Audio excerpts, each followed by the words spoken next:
So this is the North County Democracy at Work Action Group, Reading Aloud Group first meeting. And we're going to crack open Richard Wolff's Democracy at Work, A Cure for Capitalism, and start reading that aloud and discussing whenever we feel like it. And so I guess I'll just start reading the introduction and read maybe the first section until there's a subhead, and then pass it off to you. Sounds good. All right. Here's the intro. Cascading economic problems and crises, coupled with dysfunctional political responses, have plunged modern societies into deepening turmoil. Capitalism, the dominant economic system of our time, has once again become the subject of criticism and opposition. A global capitalist system that no longer meets most people's needs has prompted social movements everywhere to arise and coalesce in the active search for systemic alternatives. Yet the particular versions of anti-capitalism, the various forms of state socialism and communism that actually prevailed over the last century, no longer seem to offer a model or inspiration to those looking for an alternative to capitalism. People are looking for a new solution, a new cure for capitalism's injustices, waste, and massive breakdowns. This book offers one such cure. Very, very, very bold there. In presenting the idea of workers' self-directed enterprises, which I will call WSDEs throughout this book, I offer a new version of an old idea, that production works best when performed by a community that collectively and democratically designs and carries out shared labor. In analyzing capitalism to show its shortcomings, and in establishing how WSDEs would overcome them, I use Karl Marx's theory of the production, appropriation, and distribution of the surplus, his class analysis. Now I'm going to pause here because there's an asterisk footnote, and he explains what surplus is. And it turns out surplus, according to Richard Wolff, is the excess of the value added by workers' labor and taken by the employer over the value paid in wages to them. To pay a worker $10 per hour, an employer must receive more than $10 worth of extra output per hour to sell. Surplus is capitalist revenue, net of direct input and labor costs to produce output. Enterprise profits represent one portion of the surplus. For fuller expositions, see Stephen Resnick and Richard Wolff, Knowledge and Class, A Marxian Critique of Political Economy, Chapter 3, and the same authors, Contending Economic Theories, Neoclassical, Keynesian, and Marxian. And so does that make sense to you? You've heard that term before and listened to him provide that class analysis, where he does, and that's what he focuses on primarily, which not all, I mean, most Marxists will certainly address it, but that's like his locus of analysis is the organization of the production of the surplus, its appropriation, and who decides how it gets allocated. Gotcha. So this is also a book with a political purpose. I seek to add the expansion of WSDEs to contemporary programs for progressive social change. I do not offer examinations of the countless past and present examples of collective or cooperative enterprises or of their contemporary counterparts. A rich literature on such projects is available in many reference documents, and he refers folks to Emmanuel Ness and Dario Azzolini's Ours to Master and to Own, Workers' Control from the Commune to the Present, which is another book that I have, actually. There's some good chapters there. One of the authors, Emmanuel Ness, or one of the editors, he authors a chapter that discusses the factory takeover and sit-down strike at Chicago's Republic Windows and Doors, which was then converted into a democratically controlled cooperative that still exists, called New Era Windows. Although it's, I mean, I guess been struggling, like they only pay workers, their workers only pay themselves like $10 an hour, but they're still trying to persevere, and I guess have had some help. They had some help getting it going with from the Working World, which is this organization that funds or help. They call themselves like venture capitalists with a progressive mission, and so they help fund cooperatives, worker-owned cooperatives. I see. Okay, so let's see, where'd he go? All right, in contrast to this book about worker self-directed enterprise, analyzes WSDs in relation to capitalism and advocates them as a superior way to organize production. The United States has recently suffered 5 years of the worst economic crisis since the Great Depression of the 1930s. For most people, the end of this crisis is not in sight. Tens of millions remain unemployed, many for extended lengths of time. Unprecedented numbers of foreclosed and homeless people live not far from unprecedented numbers of homes that stand empty. Wages and benefits are trending downward while profits are simultaneously increasing. Just as these conditions force millions to need and want more from local, state, and federal governments, officials continue to announce ever more cutbacks in public services.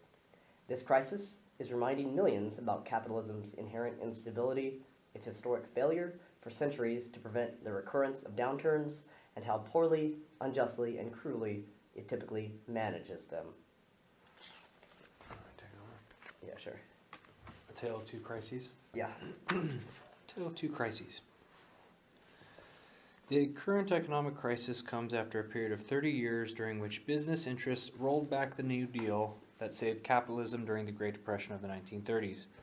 There is more than a little irony in that story.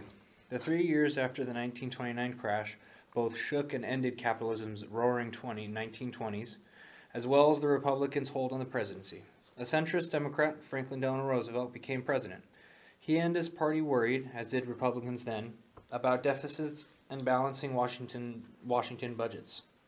FDR began his presidency acting much like most leading Democrats today, but the Depression provoked and strengthened forces that changed him. Those forces both pressed him and enabled him to change his policies and thereby become the most progressive and the most popular president in U.S. history. The Great Depression provoked the formation and immense success of the Congress of Industrial Organizations, or the CIO. The CIO organized millions of industrial workers into unions for the first time, bringing about the greatest unionization wave in U.S. history. Members and leaders agreed that unions were working people's best weapons against the ravages of a severely depressed capitalism. They confronted employers with job actions, strikes, and collective bargaining, and politicians by mobilizing union members and their money for both electoral and non-electoral campaigns. The CIO's demands for jobs and for direct government help to the average American changed political conditions in the 1930s. The CIO undermined the conservative or centrist democratic program of the time, what today would be called austerity. The Great Depression also drove into high gear a variety of socialist and communist groups, movements, and parties. Inside and outside the CIO, they mobilized large numbers of workers, students, farmers, and others. These left organizations mixed 1. Public campaigns for jobs and better living conditions for the mass of Americans, 2. Systematic electoral work, often coordinated with the CIO and other unions, and 3. More or less revolutionary demands aimed at transition from capitalism to socialism. Together, the CIO, socialists, and communists made it impossible to continue policies that, quote, managed the Great Depression by bailing out the banks and major corporations, keeping government economic intervention otherwise minimal, and leaving the unemployed and foreclosed basically unassisted. At the same time, the CIO, socialists, and communists brought millions into the streets shaking their fists. They criticized business and capitalism more and more intensely.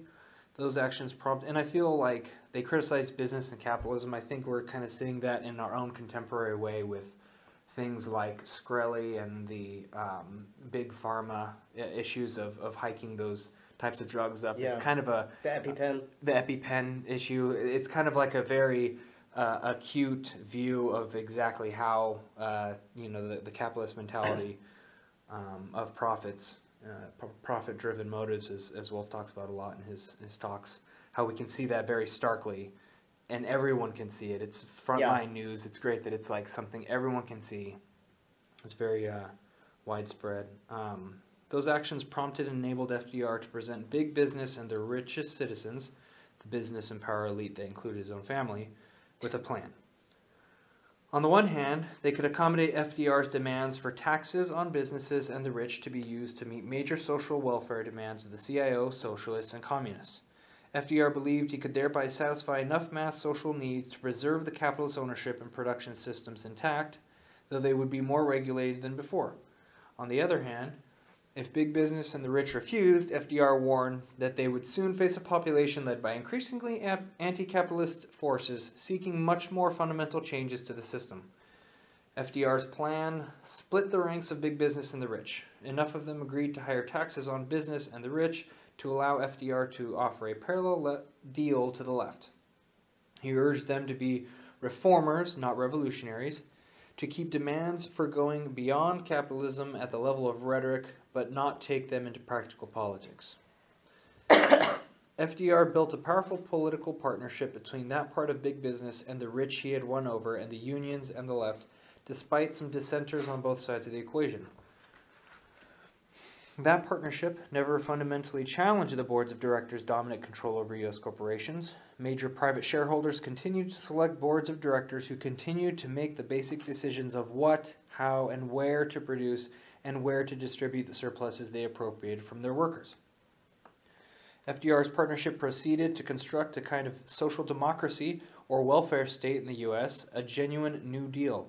FDR promised that such a program would get U.S. capitalism out of the Depression, provide better lives to most Americans quickly, and prevent future depressions, as we've obviously seen did not happen. The only alternative to the New Deal, FDR warned, would be deepening economic and social divisions, tensions, and conflicts. The partnership was crafted from both sides. One side was comprised of business leaders and wealthy citizens, led by FDR, who believed it necessary and expedient to accommodate left forces unleashed and strengthened by the Depression. On the other side were those leaders of the CIO, socialist, and communist movements who saw reform as the most that could be accomplished and revolution as premature at best and far too dangerous a gamble at worst. To FDR's right, a considerable number of big businesses and rich Americans rejected his political partnership and steadfastly opposed its social democratic program. To FDR's left, some radicals and revolutionaries also rejected the partnership as a reformist sellout of the movement to overturn capitalism. FDR's partnership prevailed politically. In the depths of the Great Depression, it launched costly programs that helped many millions, especially remarkable given that given what has not happened in the economic crisis since 2007. An expensive Social Security system was established to provide public pensions to the mass of U.S. workers. An expensive federal unemployment insurance system was established to directly assist the unemployed. Expensive federal hiring programs were established that created and filled more than 12 million jobs during the Depression years after 1934. At a time when employers, employees, and government officials all complained of depleted revenues and funds, Washington found and spent vast sums directly to ease the suffering of working people and to stimulate a deeply depressed economy. It was not a shortage of money that had previously prevented the government from helping people. The problem was, rather, political, and FDR's partnership provided a solution. It saved U.S. capitalism from the risks of insufficient private sector demand and of major social conflict between the devotees of capitalism and an angry working class that was better organized and mobilized than ever before or since. When the opposition of business and the rich limited what FDR's partnership could achieve after 1937, the United States' entry into World War II again split and weakened that opposition. In the current crisis of capitalism, an FDR-type solution has not emerged for several reasons. First, the 50-year decline and consequent weakness of the labor union movement and the extreme decline of socialist and communist movements removed them as effective agents for such a solution. During his first term in office, President Obama did not even propose, let alone implement, any federal hiring programs and supported the contraction, not expansion, of Social Security benefits. Second, the majority of businesses and the rich see little need yet for any compromise solution that would increase their taxes. Third, no actually existing socialism, such as the Soviet Union represented during the 1930s, poses an alternative today that might attract significant working class support and thereby frighten conservatives into FDR-type political partnerships, which I could not see happening ever again with the current hostile environment that we find our politics to be into. I couldn't dream of the right ever being able to sit down at the table and think of things like a New Deal whatsoever. That would be way too antithetical to their very existence, it seems. It's interesting because there's an association or a correlation between that impossibility and what I just read this piece at Reframing Activism, which is a blog site run by a doctoral student collective in the UK that I wrote for a couple times. And they post mainly media-related, activism-related articles online, resistance-related articles. I wrote something about the Zapatistas and critical pedagogy for them once, and Zapatista's use of media communications and everything. And they had this recent piece that was talking about revolution and like the concept and theory of revolution and like, different revolutionary junctures or periods or moments, and the old theories of revolution, which focused on maybe like a forceful seizure of state power, and how many theorists don't think that's applicable, obviously, at all anymore. Just it's an impossibility for lots of reasons. In our country? Yeah, well, in the U.S. especially, but in most countries too. Would you compare it to like the Arab Spring? And so they mentioned the 2010, 2011 uprisings, and one of the things that they noted, the author noted, drawing on some of this other research after attending this conference, was that the author was writing about, was that the 2010, 2011 movements were, for the most part, nonviolent, I guess is the way that they put it. And which I think is like largely true. I don't know if that's, like Todd Gitlin had observed that, and I think this author was quoting Todd Gitlin, who's a media scholar and was active in Students for Democratic Society back in the 1960s. And I mean, that's true. I don't know how overly significant that is, or if, whether the use of force in like a revolutionary movement, like, I think that's like another question. I don't think just because like you aren't seizing state power doesn't mean that like things don't need to be defended. Like, and have you ever seen Naomi Klein's The Take documentary? No. Oh, you should I know a check bit that out. about Naomi Klein. So she was, she's a filmmaker too, or used to be, and she co-produced this documentary about the factory takeovers in Argentina, where workers took over factories. And so they had to defend their factories, some of them with slingshots, to keep... She's the environmentalist, isn't she? Yeah, she is. Okay. Yeah. Okay, I did not know that she was involved in that kind of thing. She used to, yeah, this was, a couple years back. Interesting.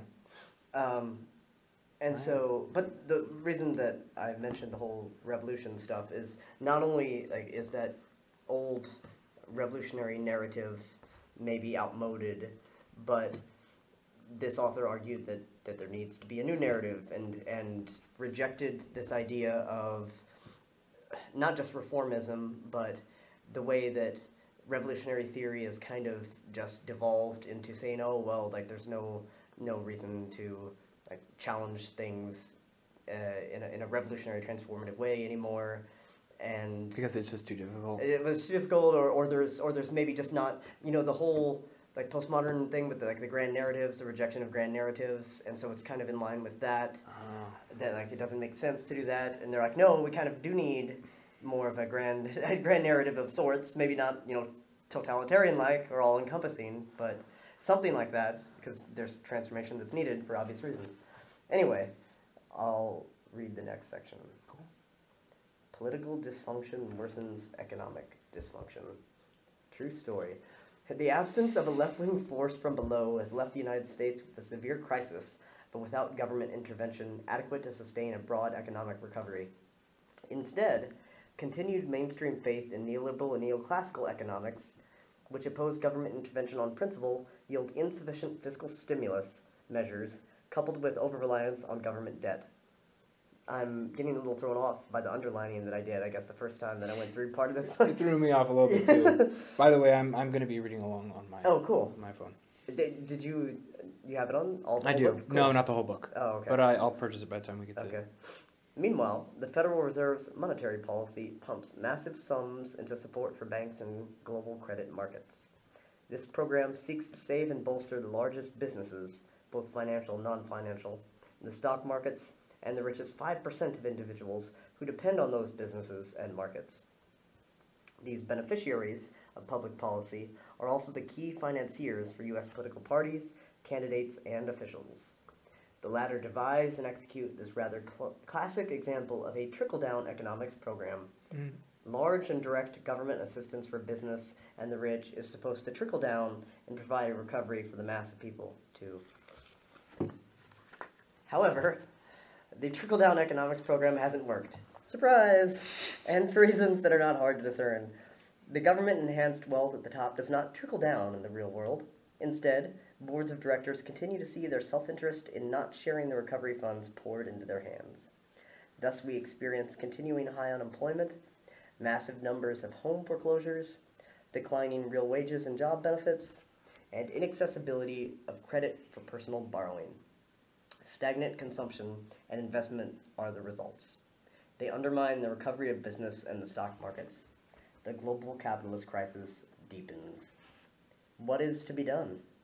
The political and economic establishment simply repeats its usual mainstream mantra: maintain the post-2007 trickle-down program with maximum hype about the government's efforts to end the crisis, and wait until the crisis depresses wages and the cost of doing business enough that profit opportunities prompt capitalists to resume investing.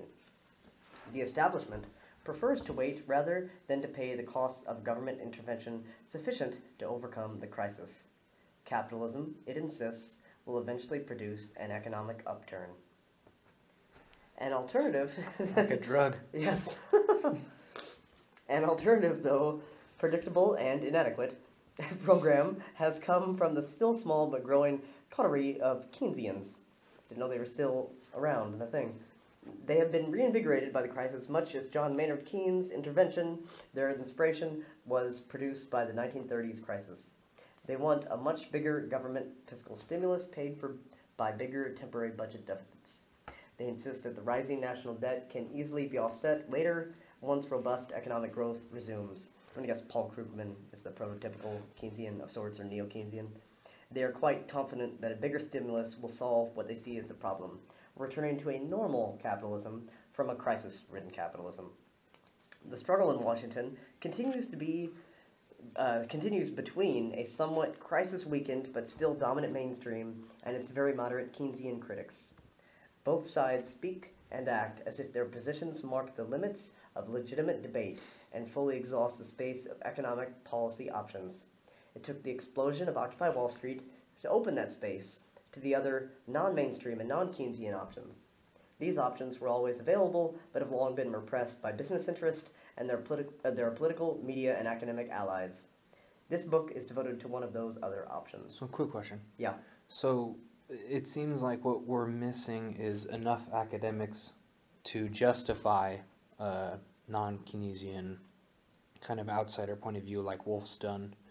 Are there any others that pop into your head, Americans that are academic Americans, economists, that can kind of be in that camp, that are even, just voicing other viewpoints that kind of clash against classical economics, like Keynesians and liberal?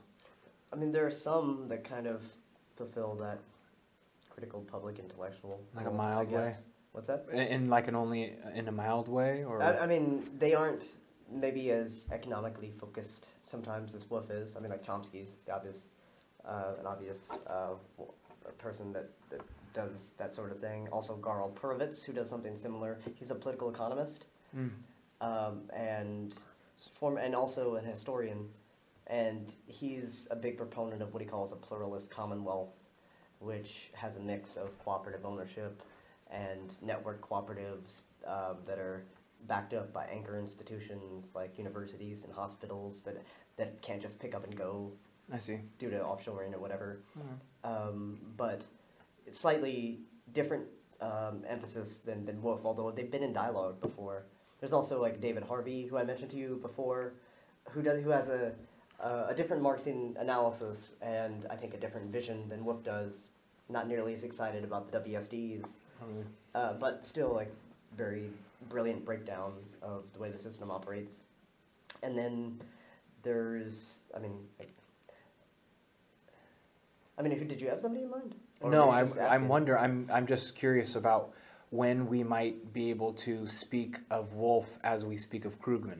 Oh, you know what right. I mean? Yeah. When Wolff might become like a tabletop or a So tabletop you're name. saying it's not, so maybe it's not just a lack of these kind of heterodox public intellectuals, academics, but their exposure in mainstream and media. their appearance in, yeah. Because I think there's actually a lot of, closet Marxists and socialists and Oh, communists sure. and academia. I mean, closet because of repression and everything else, and have this vision for a more egalitarian society. And a lot that aren't closet, that they're just very marginalized. Well, I'm gonna forget this if I don't say it now, but Go for it. it makes me. It probably one big factor of why that's not the case is that if someone was out there that everyone knew about, you wouldn't know him or her as being the Marxist outsider voice. You would know him or her as what everyone else is yelling at. You see, so they would be drowned out in all of the Krugmans and the other individual. I forgot his name, but he gets lumped up with him a lot too. A famous economist? Well, I think he works for the New York Times. I don't know. Thomas Friedman? Friedman, thank you. Yeah. Yeah, but these most individuals aren't really too economically savvy, but they've heard of Krugman. They know Krug. They know the names Krugman and Friedman and etc. But if we had someone out there who was known as, oh yeah, I've heard of Wolff, they would be, I've heard of Wolff. He's that guy that no one enjoys because he doesn't, because he's not capitalist, or he doesn't espouse those viewpoints. And so, I wonder if they did become, household names, they would be drowned out, maybe just initially, but later on not. So, I mean, it'd be interesting in terms of trying to spread and deepen the discussion of critiques of capitalism and discussion of alternatives or other ways of doing things. Yeah. But I don't know if it's absolutely necessary that there are particular public intellectuals that do it, as opposed to like a movement that then forces the media to give those viewpoints a little bit more attention, which can then spread it more. And I don't even personally think that, even though I supposedly study media, I don't even think it's as nearly as essential as that. I think building things on the ground is that much more powerful. But don't you think that if that were to happen and there was just kind of like a grassroots movement and it got media attention and the media were to see it and say, hey, wow, this thing has definitely happened, wouldn't it kind of necessitate the media going, oh, but whose viewpoints are behind this movement? And so wouldn't that necessitate the grabbing of some economist to be the face? Doesn't the media kind of they do love function to do that way? Yes, they do. So they no matter how how amorphous the movement might be, it would necessitate a sort of what did the writer of who wrote Walden? Thoreau said something like, no matter how deep into the woods you go, you're going to find some crazy guy who wants you to join his his club or whatever it was. But I just see that as no matter how kind of pluralistic and amorphous it would be, it would still end up being at least semi-tainted with someone's face on it. Yeah. That might end up being a good thing. I don't know, depending on the face. I don't know. But I mean, you're absolutely right. The media. The media does. You're the best person to talk to about that, right? I mean, you even saw that with leaderful movements like Occupy. The media, that's what they immediately went about trying to do. Yes, was exactly. identify the leaders. Mm-hmm. And so I mean, maybe if there was people who, workers' councils. I've been reading Anton Pennecook, who wrote a book on workers' councils in the early-ish 20th century. And he was sort of a maybe libertarian Marxist of sorts. So maybe not unlike Wolff, just earlier version. And he so he writes a lot about the way that workers' councils can function, and much like syndicalists do, talks about the way that assemblies of workers or groups of workers can democratically elect a delegate who then just immediately fulfills their the collectively decided upon wishes at the next level of structure. So I don't know if you want to call it hierarchy, but that way you don't have representatives per se, but you have people who are delegated to then carry this out and maybe enabled to engage in further decision making at the higher level if it arises. And so those folks, because oftentimes it requires somebody who's intelligent and capable of making decisions, and so if in a system like that somebody emerged as a public intellectual, they'd probably be able to articulate the ideas of everybody else in ways that they were articulated in assemblies or whatever. Someday. Someday. All right, so what was I? Yes. As an enduring crisis brings economic suffering to most American families, the political system shows less and less capacity to solve the root problem.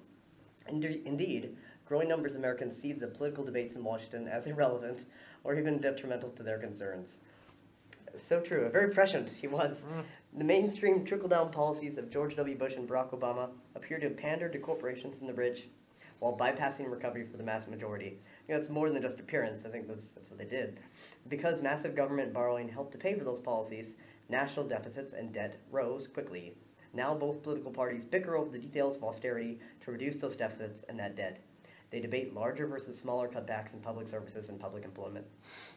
In short, Americans have suffered from years of an economic crisis they did not cause. They have watched a recovery program that did not help them. They have been lectured by the architects of that recovery program on the need for everyone to pay its costs. And then the mass of Americans learned that everyone means them, not the people whose actions caused the crisis, and that they must suffer austerity cutbacks just when they urgently need more and better government services. No wonder the prospect of alternative Keynesian policies running up still larger deficits and debts and thereby risking worse austerity measures is unattractive to so many. Go for it. Oh, okay. It's a new section, right? It is, but I'd rather mine ends at page 31. Oh, okay. My page 31, so it's a sample. Gotcha. So, all right. Sounds like a washing machine or something. Yeah. In the background. The delusion of regulation. Broadly defined, the government intervenes economically by regulating the economic interactions among and between enterprises and individuals.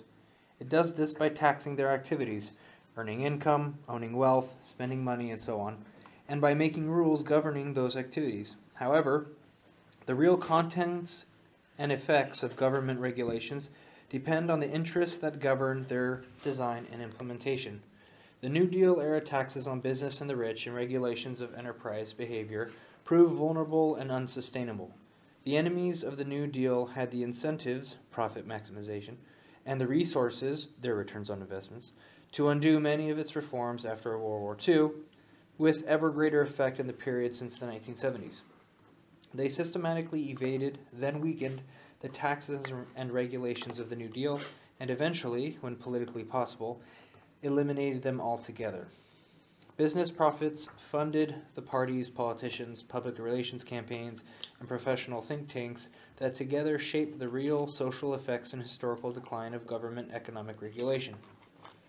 Examples include the destruction of the Glass-Steagall Act, the current assault on Social Security, the shift in the federal tax burden from business to individuals, and from upper to middle income individuals, and so on.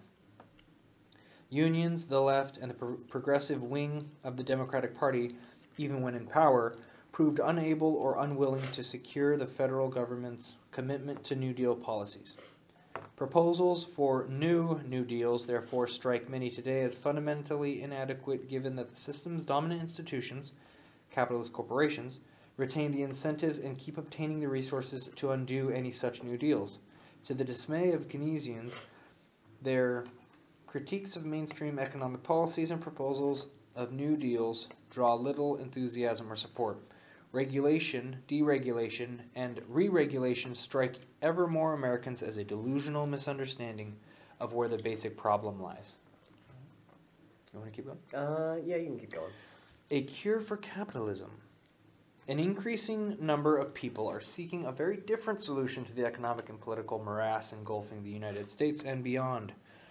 For them, that solution must have several key components. One is a permanent end to the periodic crises generated by capitalism, promised repeatedly, but never achieved by its leaders over the last century. Another component is an economic system reorganized to secure greater income and wealth equality. Still another component is a genuinely democratic distribution of power among individuals inside both their workplaces and their communities. To achieve this solution requires, first, a comprehensive critique of how capitalism works to yield its unacceptable outcomes. Second, we need a vision of an alternative economic system free of capitalism's structural flaws. That system would constitute a cure for capitalism. It would overcome its otherwise intractable problems. This book uses and builds on Marx's critique of capitalism because, notwithstanding its limits, it remains the most developed and useful critique available. The cure I advocate here is also informed by several traditions: movements for social justice, traditions of working class protest against capitalism, and movements for cooperative economic action, purchasing, owning, and producing. This cure involves, first, replacing the current capitalist organization of production inside offices, factories, stores, and other workplaces in modern societies. In short, exploitation, the production of a surplus appropriated and distributed by those other than its producers, would stop. Much as earlier forms of class structure, lords exploiting serfs in feudalism and masters exploiting slaves in slavery, have been abolished, the capitalist class structure, employers exploiting wage laborers, would have to be abolished as well. In corporations, the dominant form of modern capitalist enterprises, no longer would small boards of directors selected by a typically tiny number of major shareholders appropriate and distribute the surplus produced by employees. Lots of circles and underlines here. It's hard to find the punctuation. Instead, the surplus producing workers themselves would make the basic decisions about production and distribution. They would become, collectively and democratically, their own board of directors. Shareholder-selected boards would no longer direct what, how, and where the enterprise produces. Instead, all of the workers in enterprises, those directly producing outputs and those providing the support services enabling production, would collectively become the directors deciding what, where, and how to produce and how to distribute the appropriated surpluses. Capitalist enterprises would thereby be transformed into workers' self-directed enterprises, or the WSDEs. Secondly, such reorganized production sites would partner with similarly democratic organizations of residential communities interdependent with WSDEs. Because the decisions reached in WSDEs would affect residents in these communities and vice versa, a genuine democracy would require each interacting partner to participate in decisions reached by the other. Co-determination by workplace and community democracies would become the new reality of social self-governance. I didn't remember that part because, yeah. I mean, the emphasis normally when he's giving his quick spiel or in a lot of the articles, economically based. And it de-emphasizes the community aspect and that co-determination. It's more workplace focused, which makes sense as a place to start, and as a place to start explaining about his vision. But there are a couple criticisms that have been leveled, and one would be like I don't know if you've read anything by Michael Albert and his Paricon Participatory Economics. No. Where it's a very fully developed vision of the kinds of non-capitalist institutions that folks might try to develop to displace the ones that dominate today. And so he wants to go much more far beyond just cooperatives. He wants to get rid of markets and have participatory type planning, which Wolff has a very kind of qualified, nuanced view on markets. Like he doesn't want to abolish them, like Albert does so much. But he does, I think, suggest ways that not only they can their deleterious effects be really mitigated, but even ways to go about distributing goods and services and deciding how they get allocated that don't involve markets and that are directly and democratically decided upon. Like for example, I think that community workplace interaction thing gets at it. Got it. Oh, the other thing too, before I forget. Mm-hmm. So another criticism of his stuff is that it places too much emphasis on those directly producing the surplus. And I think that focus there on the community co-determination helps allay some of those fears, maybe not entirely. But so, for example, like I think he talks later in the book about how, you know, like those who work but aren't directly involved in producing the surplus, like whatever that actually even means, like Yeah, it's really I'm hard not- to determine. I was gonna say. And you know, maybe we'll get to it and we can break it down, but because that's so hard to determine, because like other people are doing like socially valuable things, right? And the surplus is kind of an abstraction anyway. Like it just doesn't make sense to me to make that distinction and say, oh, well, you don't get to decide, or you get to decide in this other context, whereas only these people get to decide in the workplace. But I think having that interactivity between the community and the workplace would, I think, it begin to address some of those issues, because some of the people that might be excluded from a particular entity or particular decision-making regarding the organization and production of surplus in one place would still have some say about how it affects them. But we'll see, like, I guess later on, where some of the people who aren't just in the community but actually affiliated with a workplace, like if they end up not being able to actually say what happens, like have some say over their labor, you know? I mean, I had always seen his work as kind of, you know, straight out saying that each. Are you talking about the distinction between those individuals who are part of a particular enterprise, say a WSD, and having say on other aspects of the community, or within the WSD itself? Because within the WSD itself, isn't it taken as Wolff's central claim that everyone would be equally? Everyone like who one contributes vote? to the production of the surplus, but think about like somebody who cleans or something like that. He might not. We'll see. Like, you know, how he deals with it. But I seem to remember, and I know that's certainly a criticism that others have leveled, like that they aren't necessarily considered On the same. plane. Gotcha. Okay. Because in the theory, it would be not exploitation in the capitalist sense, but it would be somebody who doesn't directly contribute to the production of the surplus getting to say how that surplus gets allocated and organized. Well, I wonder if you could get around that. I mean, I would hope so. I know. I mean, I think. Well, what if I don't? So this is just off the top of my head, but I mean, like, imagine the individuals who are on the plane that, you know, are not maybe the cleaners or the, you know, maintenance type individuals. Yeah. What would it be like without the maintenance individuals? Yeah. You know? Yeah. So yeah. so they play a type of role that so they're not in the back working on the programming, but they're making it so the programmers can work without having a terrible environment to be in, or things like that. So I don't know if maybe that's a shift in perspectives that people need to have, or something like that. I don't know. So I'll continue here. Among the major social decisions to be so co-determined would be the following. 1. What mix of private and socialized property and the means of production would be best?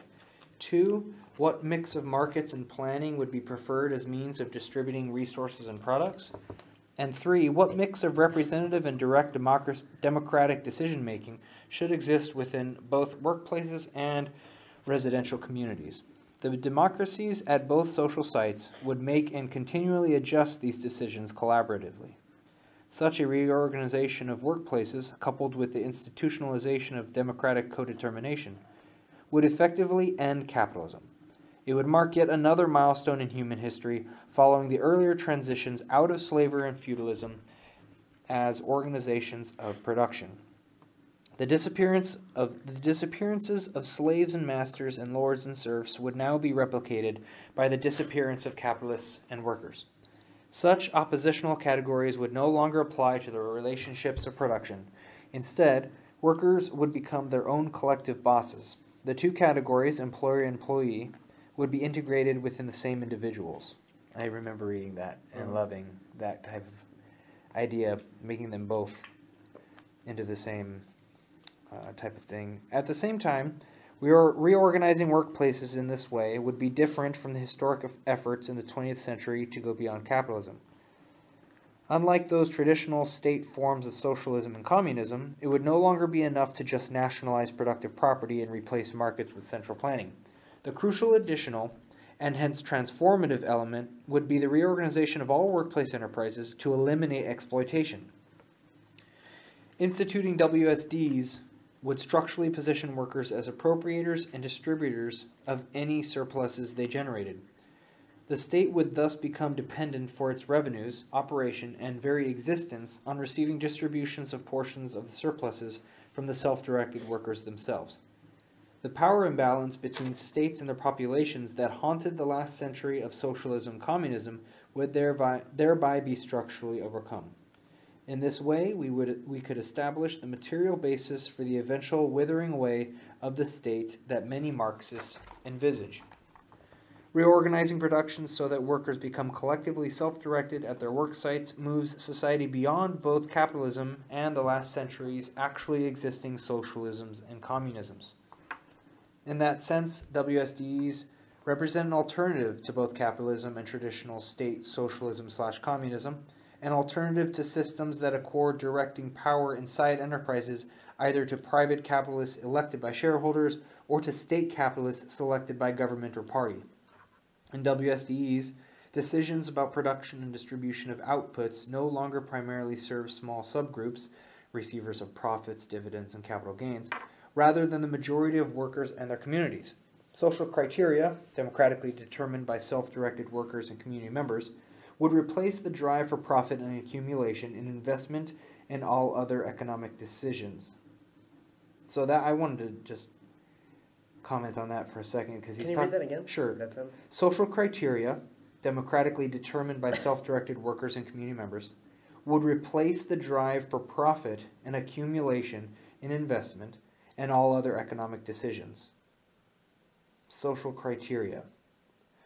So it seems like he's kind of going beyond a lot of what the book is about in saying that it's even starting to change the drives of individuals and replacing the profit motive with something else. Yeah, and that has to imply transcending markets, at least to a large extent, because otherwise there's a profit motive. Eventually, yeah. Yeah, eventually. I mean, that's, long-term vision, which is one of the other criticisms of those who focus on cooperatives or WSDEs, is that while workers become both employer and employee, because they occupy that weird dialectic Dual. Yeah, that dual personhood in the workplace, they end up engaging in self-exploitation.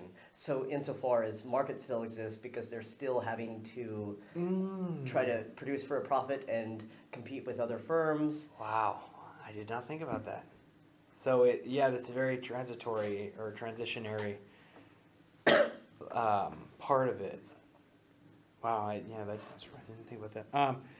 To finish up the section, all workers would now have two job descriptions. First, they would be democratically and collectively assigned a specific production task, usually for a specific time period, within the workplace division of labor. Second, they would be democratically and collectively given full equal participation throughout their term of employment in the design, operation, and change of that division of labor and in the distribution of its outputs. Before I forget, the thing that we were talking about the maintenance worker versus the programmer. Yeah. There could be something said about maybe a way in which roles could revolve as well. Yeah. I mean, that's kind of the crux of Michael Albert's idea about balanced job complexes. Oh, okay. Where everybody does a share of the empowering work, and then whatever necessary disempowering work, the stuff that's rote or tedious or people that don't like to do, then everybody does a share of that too. And I would have to say, for whatever it's worth, there is something to be said about that rote work, because I remember working at Quiznos for quite a long time, that the times I spent just sweeping the floor when no one was around was actually kind of nice, it's very therapeutic type of work. So it's not all like demeaning work, it can be very therapeutic in certain ways too. It's kind of like a nice me time that you can utilize too. There's other kinds of work that isn't as rote, but is far more demeaning, like a lot of what I did at Ralph's, for example. Oh, really? Yeah. I mean, because you're in a constant relation of disempowerment, because there are people with authority over you, whether it's customers or whether it's everybody else in the Ralph's hierarchy. I go through it every single day at the Home Depot, constantly. In fact, I am indirectly told to deal with it, and ironically, and it's such a funny way, they tell each one of us, remember, you're empowered. And what they mean by literally what they mean by is something very specific. Yeah. If ever you need, I don't know if it's even okay to say this, but whenever you need to deal with a customer in a way that they feel they need to be compensated for something, Yeah. you are empowered to a particular monetary amount to give them off for something. Yeah. And so it's funny to say, you are empowered to do this, but you better take their shit. No matter what happens, you take it. And that is part of the job description. They just don't say that specifically. And I should say too, I remember the first day I worked there, they said at the training, there's no need to unionize here, okay? There's no I'm sure need that's to what they said unionize. the first day of training, yeah. Yeah, that's pretty funny. But Are there any Home Depots? not that I'm aware of. I highly doubt it. I don't even know if it's possible to have one and have it be able to exist and still be, supported by, many are currently, but yeah, I'm not aware of any.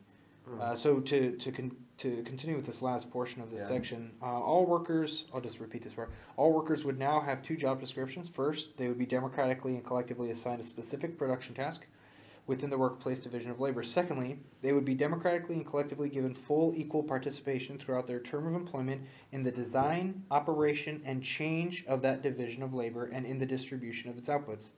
No one could work without engaging in both roles. The ancient divisions between mental and manual laborers, between workplace controller and controlled, between bosses and wage slaves would be overcome, thereby achieving an immense step toward economic and hence social equality. And so that reminded me with Michael Albert's thing and the balanced job complexes. So he actually spent some time in Argentina talking to some of the folks who had been involved in the recuperated factories. And The ones with the... I don't know if it was the ones with the slingshots, Okay. but yeah, like those. I see. And he was in some of the assemblies, and he was recounting this one assembly where he was in where they were discussing all the problems that they had, and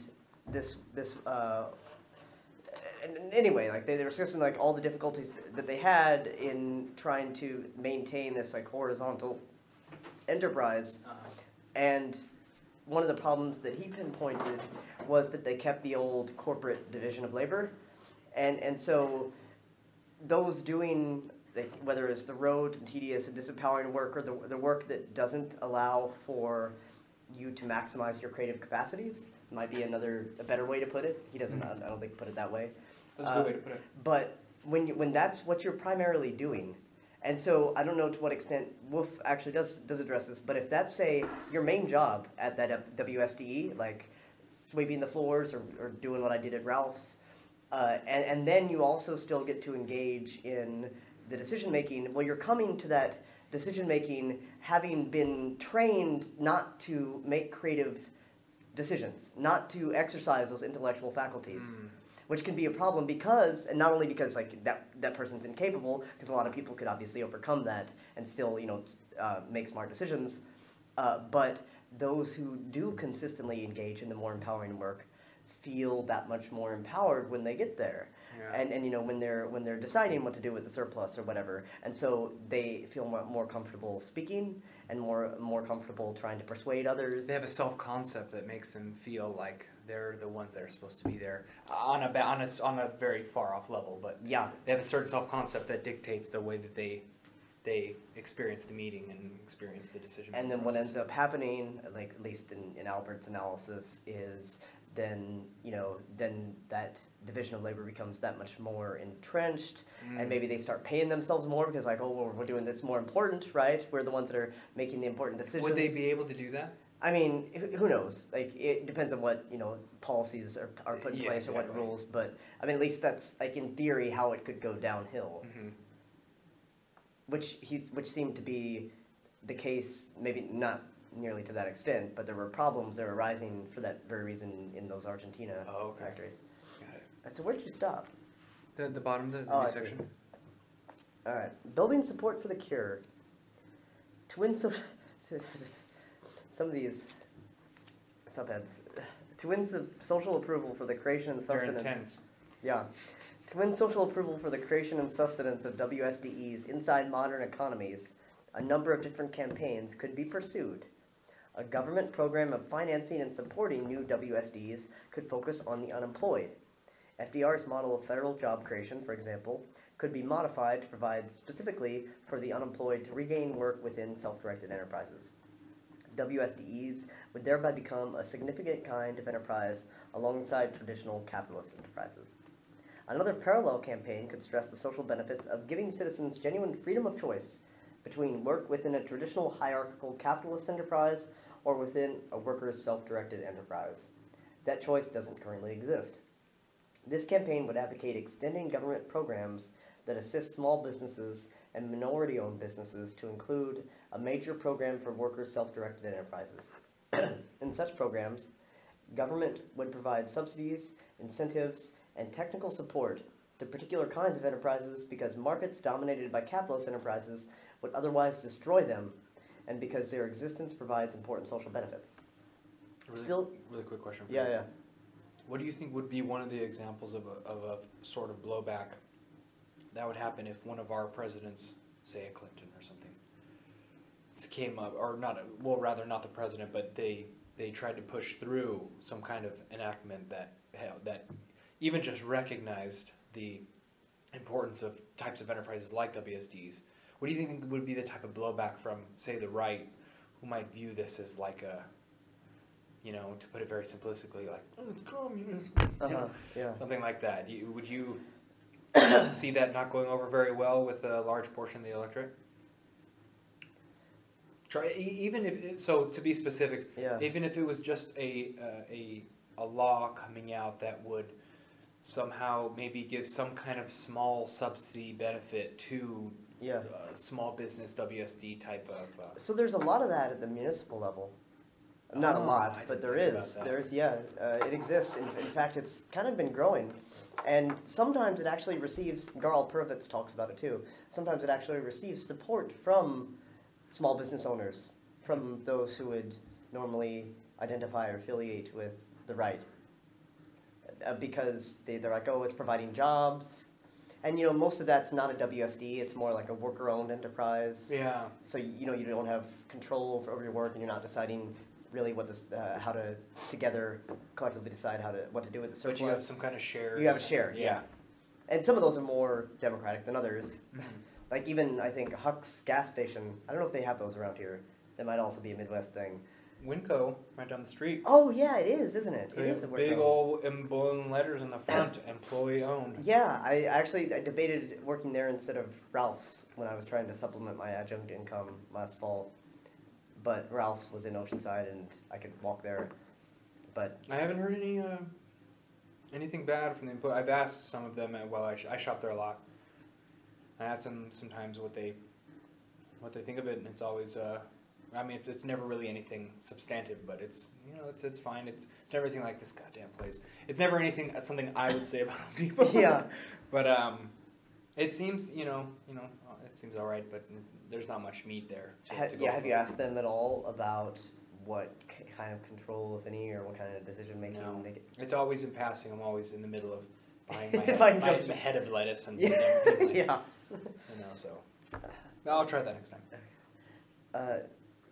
And then so I think the issue is, but in terms of like a presidential candidate or somebody near that level trying to promote the co-op agenda, I just think the issue is moot because I don't think it's going to happen. Oh, really? Yeah, I mean, not that profoundly, and that with fierce advocacy where it would result in any kind of backlash. Mm. I just don't think it's an issue. But I mean, if it did, then surely there would be flack. If Sanders was elected, probably would maybe say something about that. He's mentioned co-ops before. I didn't. In passing, I know somebody. I don't know. Maybe it was even these folks, the Democracy at Work folks that had an article or something about him saying co-ops are good. Whatever. All right. I lost my place. Look for the nearest circle. Yep, there we go. So still another. I really went to town on this, but I never do this anymore. But really? Clearly, I did not kick the habit before cracking this one open for the first time. It's a worthwhile book to do it too. All right. So still another campaign could be built around extending democracy from its currently very limited residence-based and mostly formal application to governing geographic areas. The basic idea would be to bring democracy to the communities that comprise work sites. He's dropping all kinds of bombs here. I didn't remember this. Legislation, for example, might henceforth depend on the approval of both workplace democracies and residential democracies in a system of co-determination by both enterprise-based and residence-based democratic procedures. I mean, that very much mirrors the idea of consumer and workers' councils that participatory economics folks talk about. There are 3 compelling reasons to sustain such a campaign. First, no democracy is complete if it does not include the economy and its basic institutions. Second, the weakness and merely electoral formality of actually existing political democracies flow from the lack of economic democracy. Finally, the capitalist organization of production inside modern corporations directly contradicts and precludes economic democracy. The problems of capitalism generally have been intensified and magnified by its recurring crises, especially now in the major downturn that began in 2007. Capitalism's problems have also become more visible to millions of people. As criticism mounts, so has oppositional thought and action. Capitalism is not delivering the goods to most people, and they know it. He loves that line. Yeah. I think we stole that for our piece, right? I mean, purposely stole it, probably with his approval. But we need to know why capitalism is in such deep trouble to see a way forward, to find a cure. I undertake... I love how he's just working that metaphor. Yeah, that's right. Putting that metaphor to work. I undertake the critical analysis and take an initial step forward in part 1 of this book. Among the victims and critics of the capitalist system today, the fastest growing demand is for a better alternative system. People are increasingly looking for changes in today's intertwined economic and political systems that can reasonably promise to do better than capitalism while avoiding the problems associated with earlier efforts to reform or replace it. Part 2 of this book focuses on clarifying what needs to be done and why. Most of this book, Part 3, is devoted to presenting, explaining, and endorsing what I believe to be the best alternative we have to accomplish what needs to be done. End of the intro. End of the intro? Yeah. Right. That's the end of the amount of book I bought, so. Okay. Should we keep it at the intro for tonight? I think so. Did you have immediate reaction to that? No, I'm still kind of, well, I had a viewpoint on something I said before that kind of took over and was a bit too loud in my head to hear everything near the end bit, but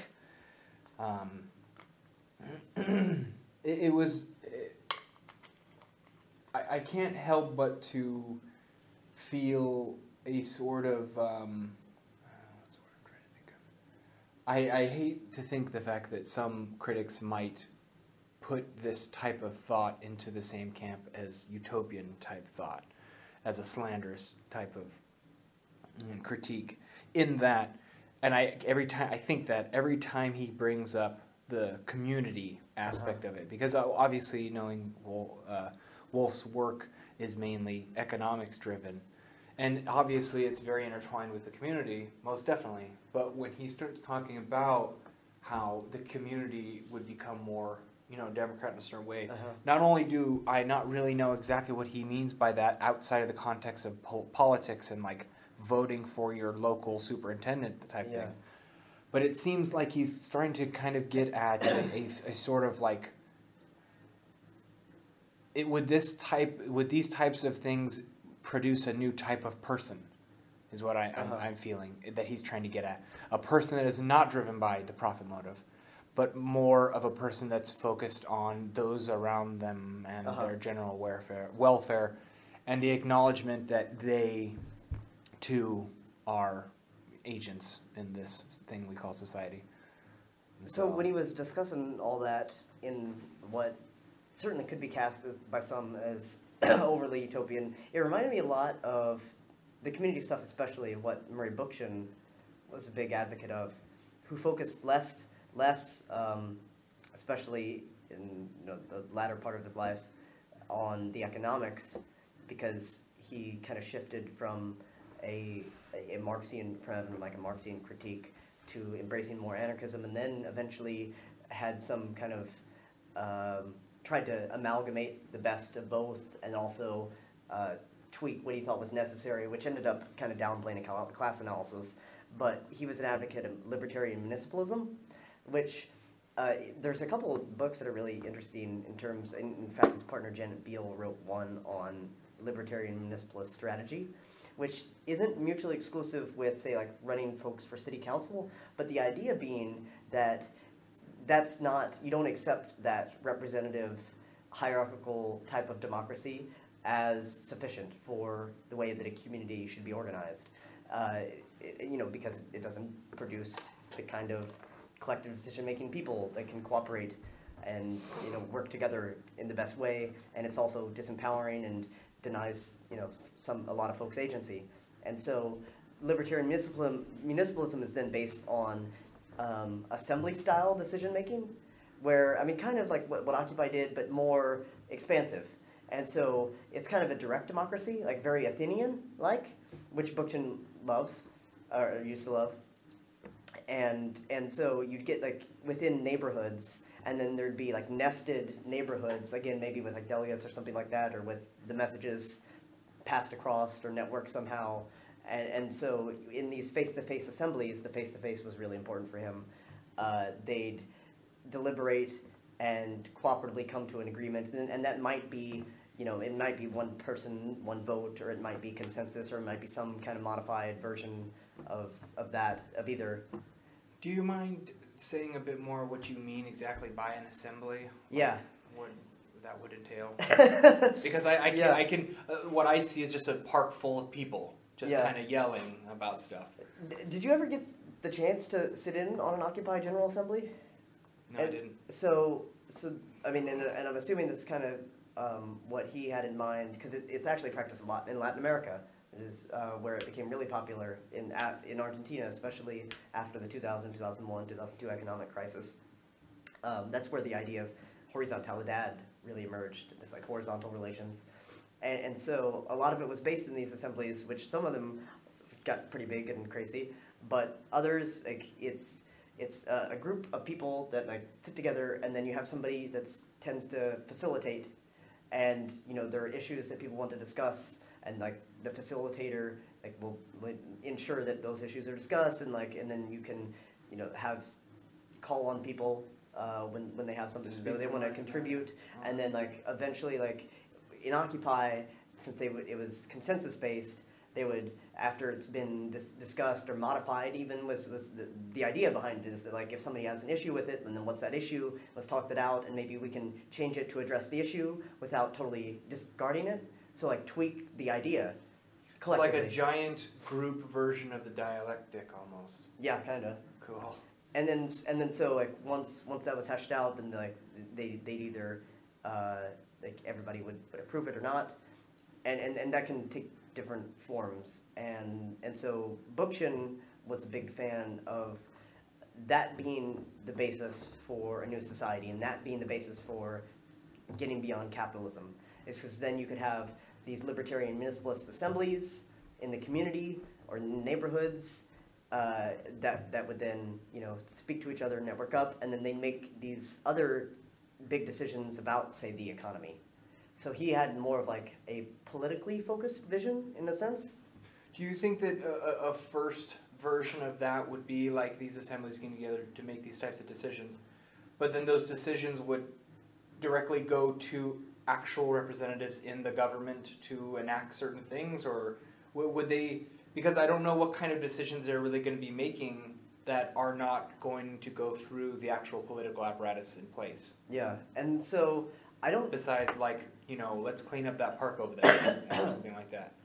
So one of the strategies that his partner Janet Beale outlined in a book was electing folks to city council, but they'd be elected on this platform and hopefully, you know, responsive enough that they would try to not conduct city council as usual.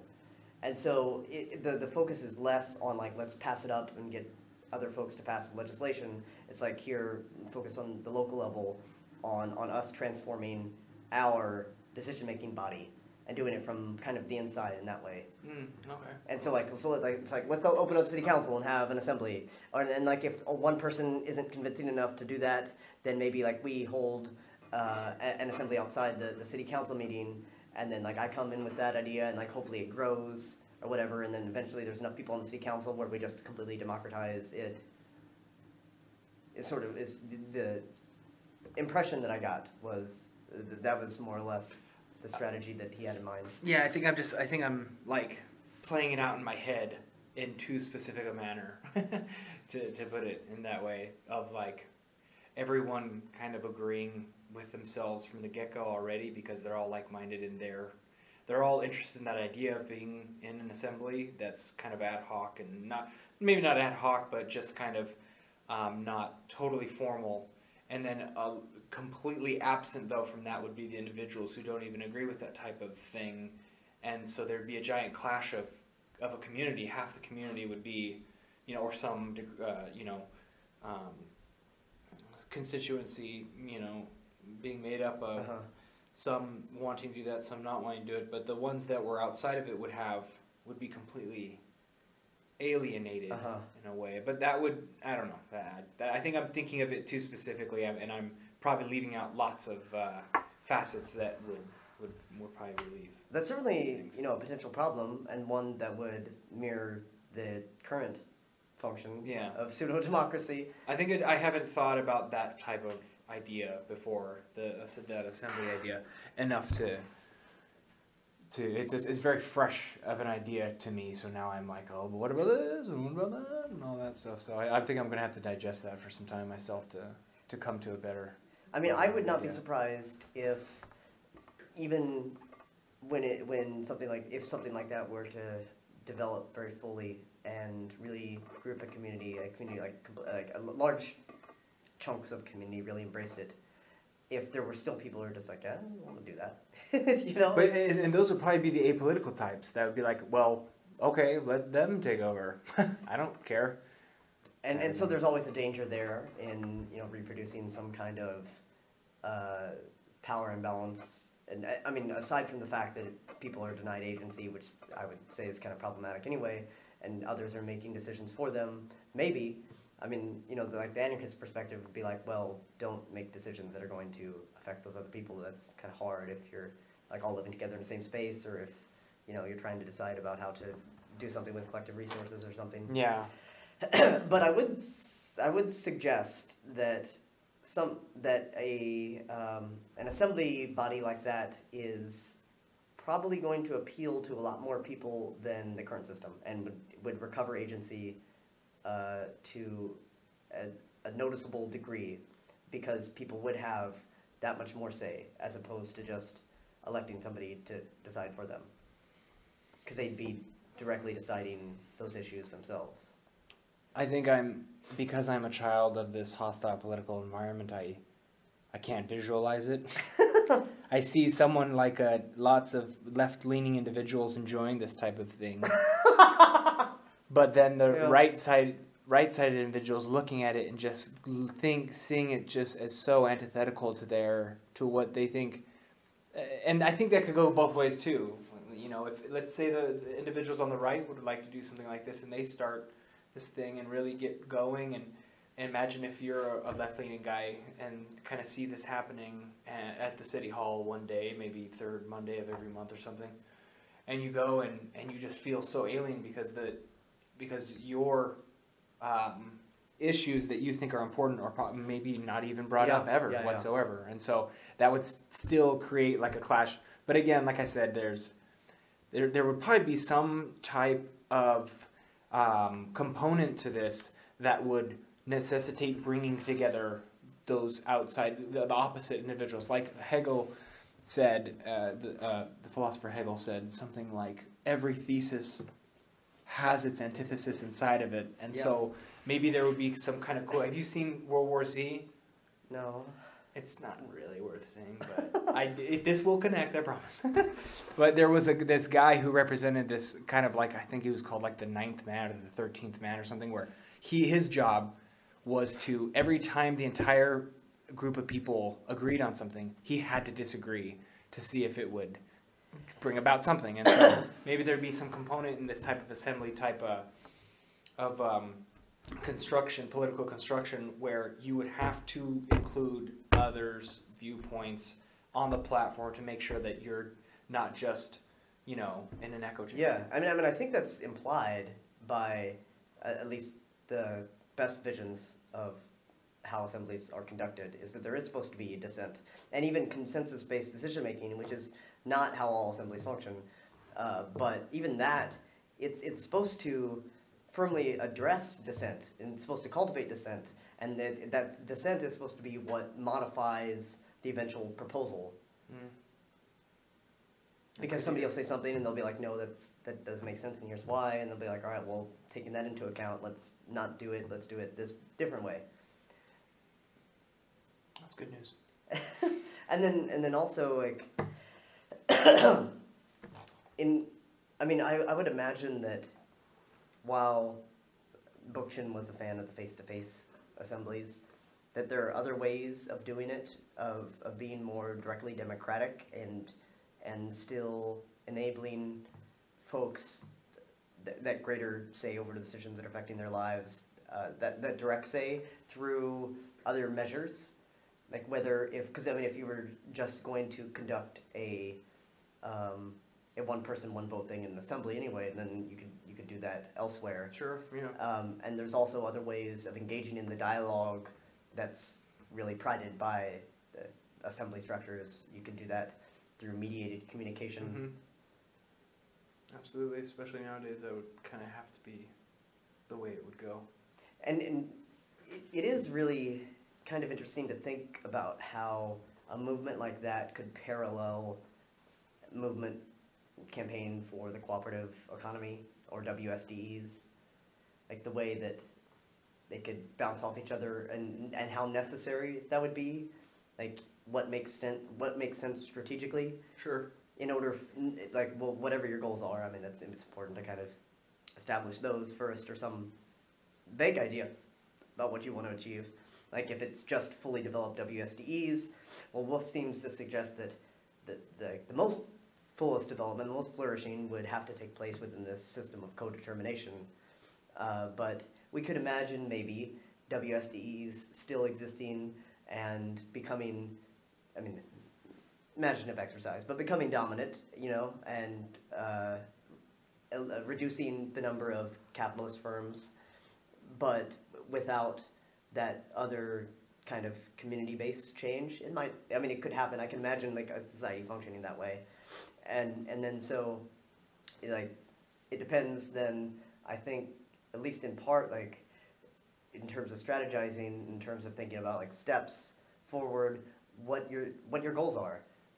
And so, like, if your goals are, like, what he seems to suggest, then what we should think about as we're reading this, like, is the strategy that he's outlining, and he doesn't, I don't think, provide a blueprint entirely, but is his focus then going to be on also cultivating this other stuff simultaneously, or is he going to insinuate that focusing on the workplace, focusing on democracy at work, is going to allow for that other stuff to just kind of happen? Yes, that's what happens a lot with this type of theme, I think, is that if this works, then it will rub off on the other aspects of our lives, kind of thing. And sometimes that happens, but when you're talking about really significant institutional and structural changes, it's kind of a risky bet and not maybe the smartest thing to do to neglect something like that. Like you said, when you said the imaginative exercise, I think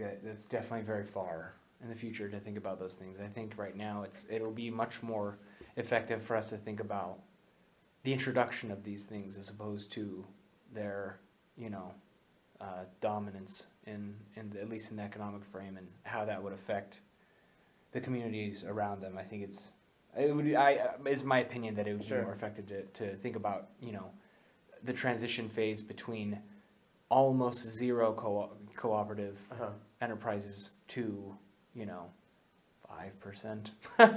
Even 5% occurred. But even at the introductory phase, even taking these, nascent baby steps, it might also be important to begin trying to cultivate some of those things that he's talking about, if that is, the objective. Absolutely. Like for example, like community input and what's happening in a co-op, which is like not. I mean, it sounds that it's like, no, we can't do everything, but if you think about it, I can break it down. What I just said there, I said it in like the simplest way possible: community input in a co-op, rather than like it's this huge community assembly that's going to then co-determine. Like, no, I don't see that magically popping up anytime soon, even with like the best of organizing.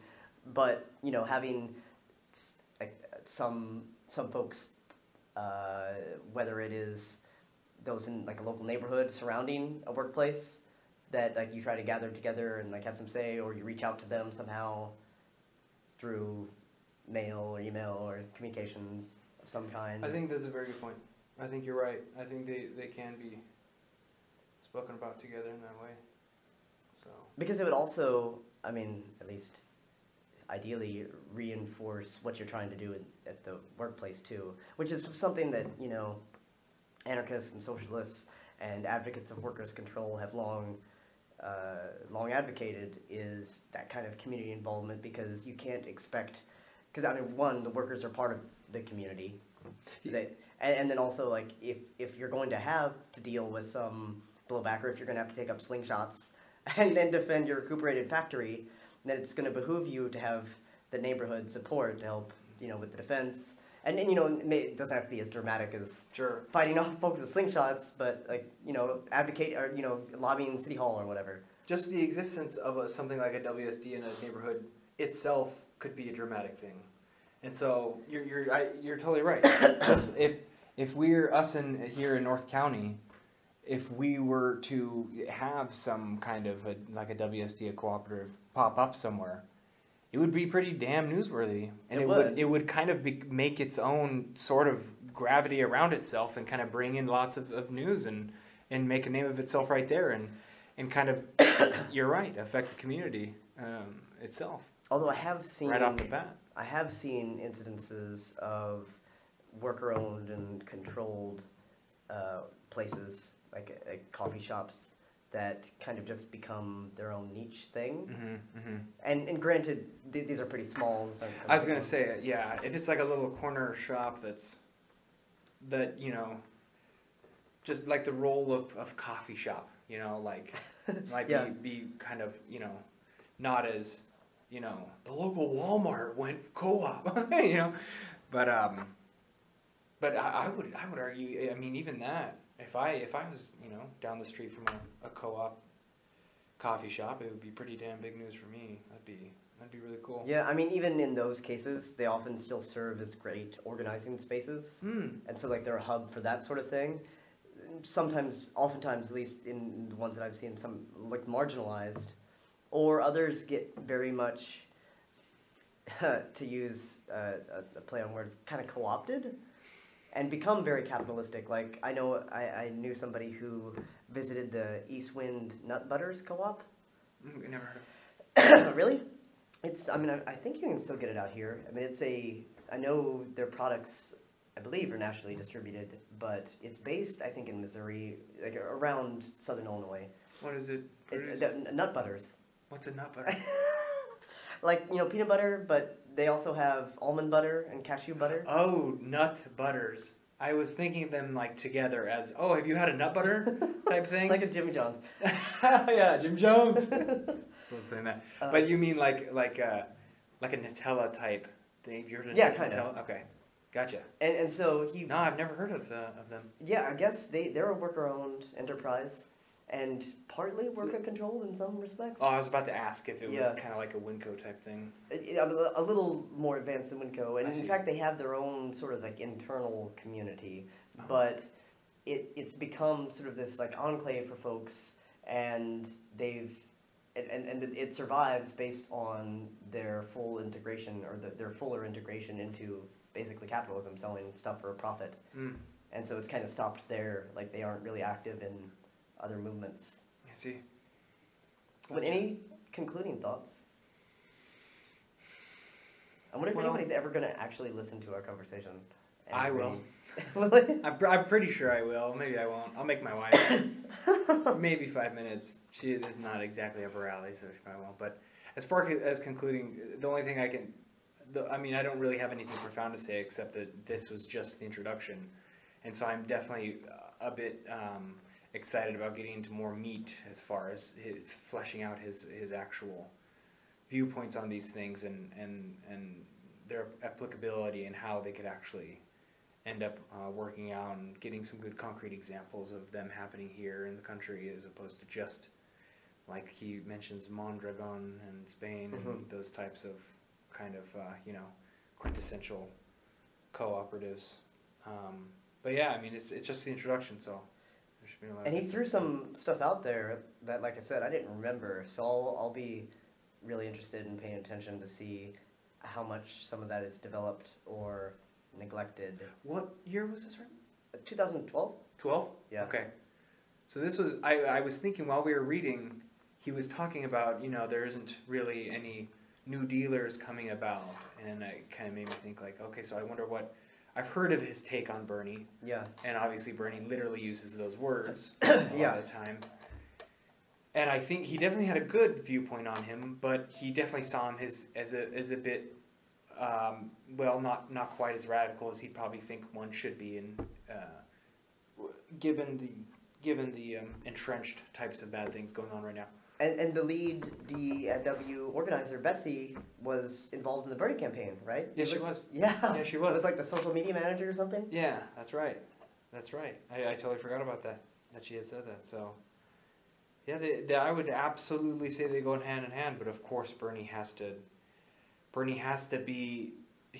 do what the rest of them do, which is they have to straddle that center. They got to get those moderates. They can't be too, even if what we need is far on one side, he has to appeal to those sides. You look like you have opinions just jumping in every corner of that brain. But this is kind of going in a tangent, so. Yeah, I thought we were doing concluding thoughts. Yeah, my bad. My mistake. We'll have time to flesh that out for sure in the chapters that follow. Absolutely. Stay tuned. And maybe next time we'll have a cool, exiting sound. Boom, boom, boom, and then more. You've got to work on that. Yeah. Okay. I'll do the best I can. All right.